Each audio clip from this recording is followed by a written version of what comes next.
Assalamualaikum warahmatullahi wabarakatuh. Perkenalkan, nama saya Jadin Fatimah dari kelas 1A Prodi D3LM. Ini saya akan mempresentasikan tentang pentingnya kesehatan pemeriksaan laboratorium. Poin-poinnya jelaskan yaitu 1. Pengertian kesehatan, 2. Kesehatan, pengertian pemeriksaan laboratorium, 4. Tujuan dan fungsi pemeriksaan laboratorium, dan yang terakhir jenis-jenis laboratorium. Yang pertama, pengertian kesehatan. Konsep sehat, WHO merumuskan dalam cakupan yang sangat luas, yaitu keadaan yang sempurna, baik fisik, mental, maupun sosial. Tidak hanya terbebas dari penyakit atau kelemahan atau cacat. Dalam definisi ini, sehat bukan sekedar terbebas dari penyakit atau cacat.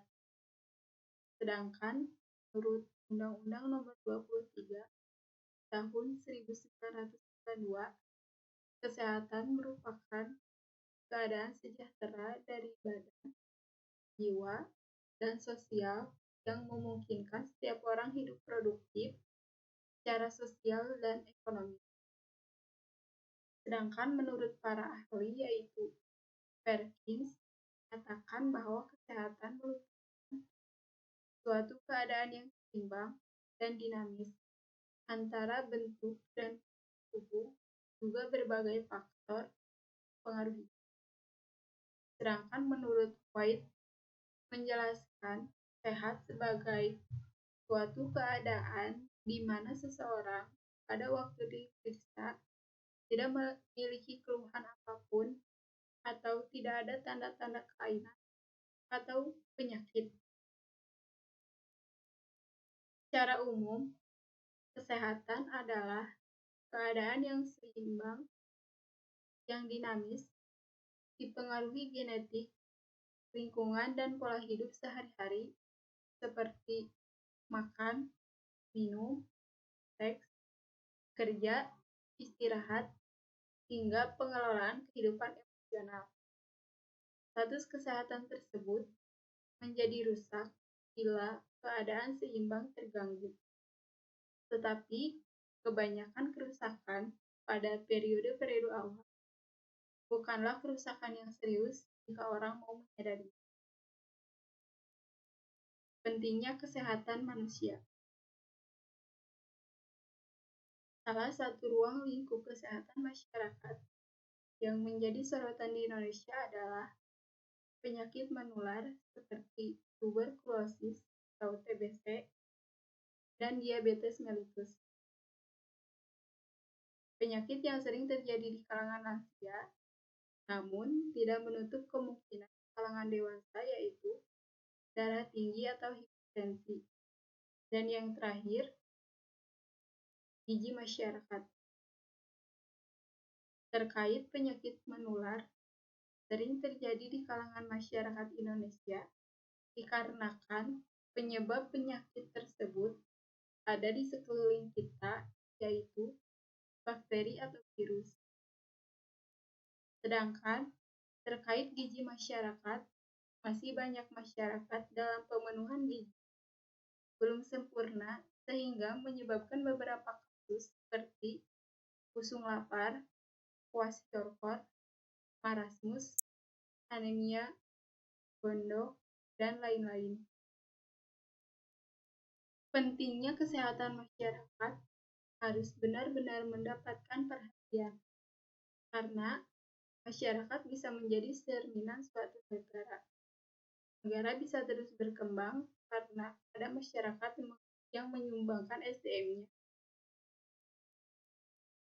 Terlepas dari itu semua, kita harus bisa memiliki pola hidup yang sehat.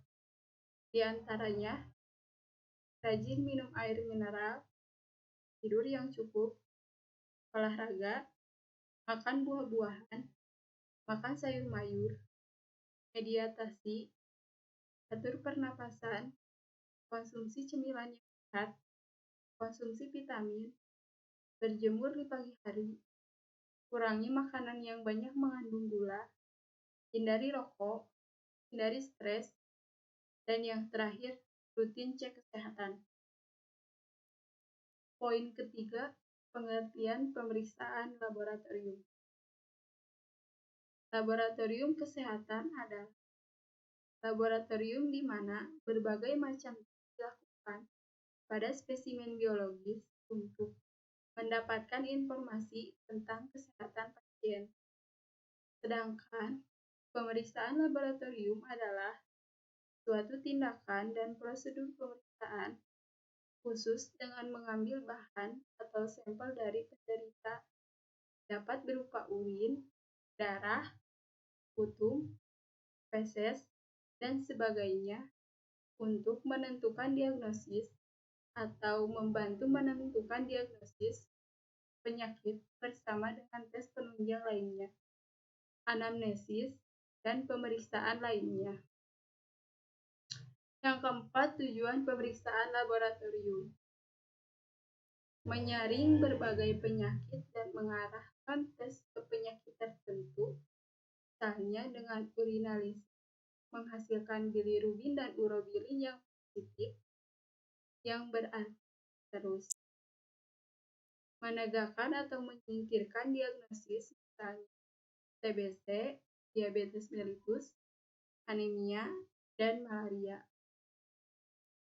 Memastikan diagnosis dari diagnosis dugaan, misalnya tifoid, hepatitis B, dan HIV.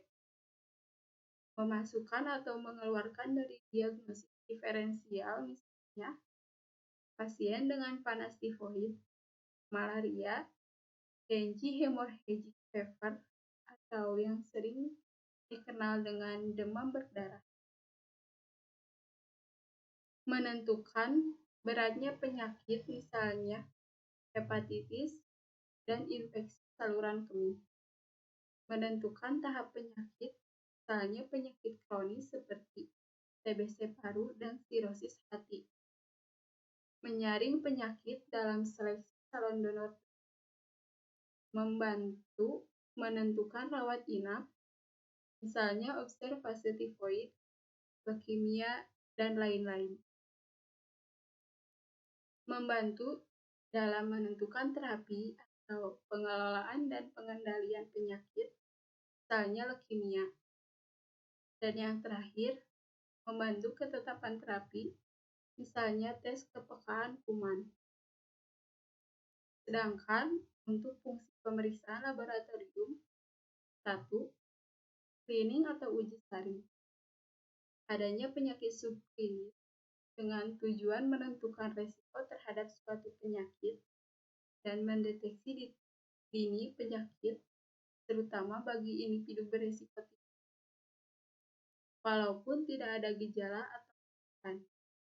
Yang kedua, konfirmasi pasti diagnosis, yaitu untuk memastikan penyakit yang diderita seseorang berkaitan dengan penanganan yang akan diberikan dokter, serta berkaitan erat dengan komplikasi yang mungkin saja dapat terjadi, menemukan kemungkinan diagnostik yang dapat menyamarkan gejala klinis. Yang terakhir, membantu pemantauan pengobatan, menyediakan informasi prognosis atau perjalanan penyakit, yaitu untuk memprediksi perjalanan penyakit dan berkaitan dengan terapi dan pengobatan pasien selanjutnya. Poin yang terakhir yaitu jenis-jenis laboratorium. Laboratorium terbagi menjadi dua, yaitu laboratorium klinik dan laboratorium kesehatan masyarakat. Laboratorium klinik sering dibagi atas laboratorium mikrobiologi, mengamati bakteri, virus, jamur, dan lain-lain. Laboratorium parasitologi, mengamati parasit. Laboratorium hematologi, memeriksa darah rutin seperti Hb atau hemoglobin, leukosit, eritrosit, trombosit, hematokrit, dan laju endap darah atau LED. Laboratorium koagulasi, menganalisis waktu bekuan dan faktor koagulasi. Laboratorium kimia klinik, memeriksa urin, cairan semen, darah yang diubah menjadi serum atau plasma, untuk menganalisis beberapa penyakit seperti kolesterol, trigliserida, asam urat, urium dan kreatinin, GOT dan SGPT, dan lain-lain. Laboratorium toksikologi menguji obat farmasi, obat yang disalahgunakan, dan toksin lain. Laboratorium imunologi menguji antibodi. Laboratorium imunohematologi atau bank darah menyediakan komponen, derivat, dan produk darah untuk transfusi. Laboratorium serologi menerima sampel serum untuk mencari bukti penyakit seperti hepatitis dan HIV. Laboratorium histologi memproses jaringan padat yang diambil dari tubuh untuk membuat di kaca mikroskop dan menguji detail sel. Laboratorium sitologi menguji usapan sel untuk membentukkan kanker dan keadaan lain. Laboratorium sitogenetika melibatkan penggunaan darah dan sel lain untuk mendapatkan kariotip yang dapat berguna untuk diagnosis prenatal. Laboratorium virologi dan analisis DNA juga dilakukan di laboratorium klinik yang besar. Dan yang terakhir, laboratorium patologi, bedah uji organ, ekstremitas, tumor, janin, dan jaringan lain yang dibiopsi pada bedah. Sekian presentasi dari saya. Mohon maaf bila ada kesalahan. Wassalamualaikum warahmatullahi wabarakatuh.